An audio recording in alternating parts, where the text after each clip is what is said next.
Salut les amis. Alors, la parole, c'est réellement en elle qu'on puise la sagesse. Je crois que méditer la parole, c'est pour que nous puissions puiser la sagesse de Dieu. C'est comme quand tu presses une orange. Tu presses une orange pour recevoir le jus de l'orange. Je crois que quand tu presses la parole, alors il y a la sagesse qui doit ressortir.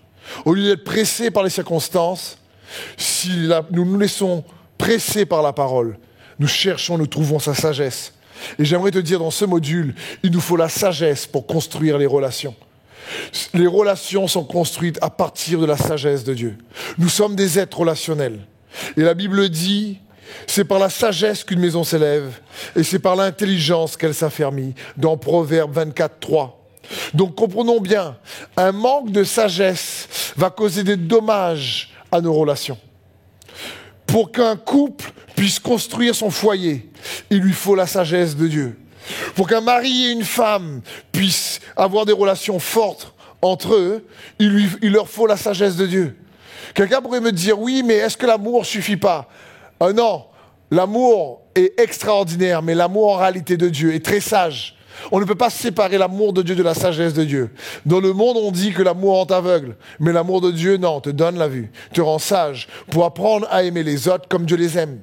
Parce que tu découvres son amour pour toi, alors tu peux réellement aimer l'autre. Et pour ça, il nous faut sa sagesse. Vous savez, il y a eu un sondage de fait une fois que j'ai lu très intéressant.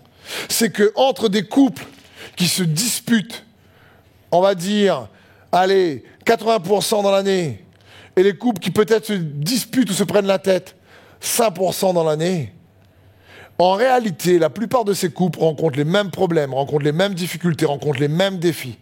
La différence entre le 5% et le 80%, c'est qu'ils ne le règlent pas de la même manière, pas avec la même attitude, pas même avec la même qualité de caractère, pas avec le même abandon, pas même avec la même perspective sage pour construire les relations.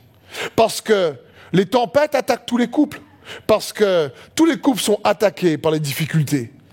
Et c'est juste pas un problème de tempête, c'est un problème de comment on réagit lorsqu'on est dans les difficultés. Comment on réagit lorsqu'on est dans la tempête. Et c'est pour ça que la parole de Dieu dit, c'est par la sagesse qu'une maison s'élève, et c'est par l'intelligence qu'elle s'affermit. La sagesse est cruciale, parce que c'est quelqu'un de blessé. Si tu es blessé dans ton âme, quelqu'un de blessé blesse les autres. Un mari blessé aura tendance à blesser peut-être sa femme et ses enfants. C'est pareil, un manque de sagesse va causer des dommages à ton âme. La Bible dit, dans Proverbe 8, au verset 36, « Mais celui qui pêche contre moi, la sagesse, nuit contre son âme. Tous ceux qui me haïssent aiment la mort. » Waouh! Quel verset profond.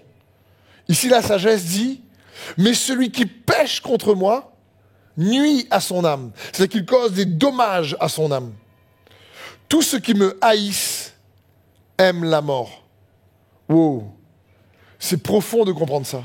Nous avons besoin de la sagesse pour construire les relations, mais nous avons aussi besoin de la sagesse pour que notre âme ne soit pas remplie de blessures inutiles qui nous conduisent à blesser les autres. J'aimerais approfondir ce verset avec toi dans ce thème sur les relations qui doit être construit avec sagesse et la sagesse de Dieu, bien sûr. Ce verset, on pourrait le traduire dans Proverbe 8, 36 de la façon suivante. Celui qui pêche contre la sagesse, c'est-à-dire celui qui ne marche pas dans ses voies, qui se trompe de voie dans ses choix, dans son attitude et dans son comportement, celui-là se dépouille de toute protection.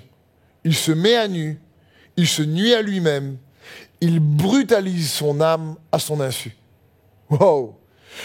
La Bible dit, celui qui pêche contre moi la sagesse nuit à son âme. C'est-à-dire, lorsque on ne réfléchit pas à chercher pour trouver la sagesse de Dieu dans nos choix, dans notre attitude et dans notre comportement, en réalité, on brutalise notre âme à notre insu. Et on a besoin d'une âme en bonne santé pour avoir des relations en bonne santé. C'est le but de construire les relations avec la sagesse de Dieu. Et un dernier verset pour cette session, pour vous encourager à chercher la sagesse de Dieu, parce que c'est elle qui édifie les relations. Dans Proverbe 21, verset 16, il est dit la chose suivante. L'homme qui s'écarte du chemin de la sagesse reposera dans l'assemblée des morts. Oh! L'homme qui s'écarte du chemin de la sagesse reposera dans l'assemblée des morts. À nouveau, l'assemblée parle de relations. L'assemblée parle de personnes, de communauté, où tu n'es pas tout seul, tu vis avec les autres.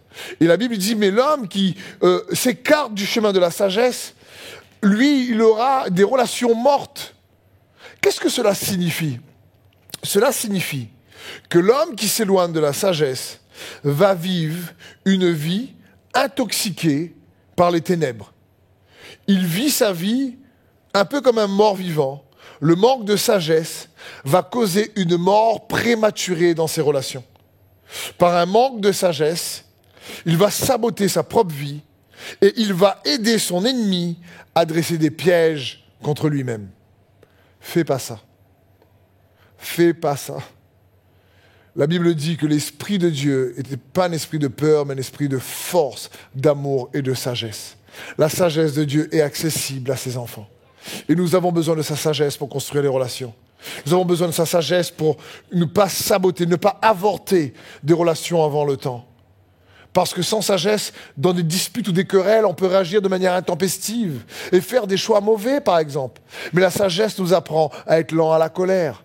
Et Dieu, dans son amour, va nous donner la force parce que toi comme moi, parfois, on échoue, on n'a pas la capacité de le faire. Mais en s'exhortant les uns les autres, au travers de la parole de Dieu, en nous exhortant à chercher sa sagesse, alors oui, on peut y arriver.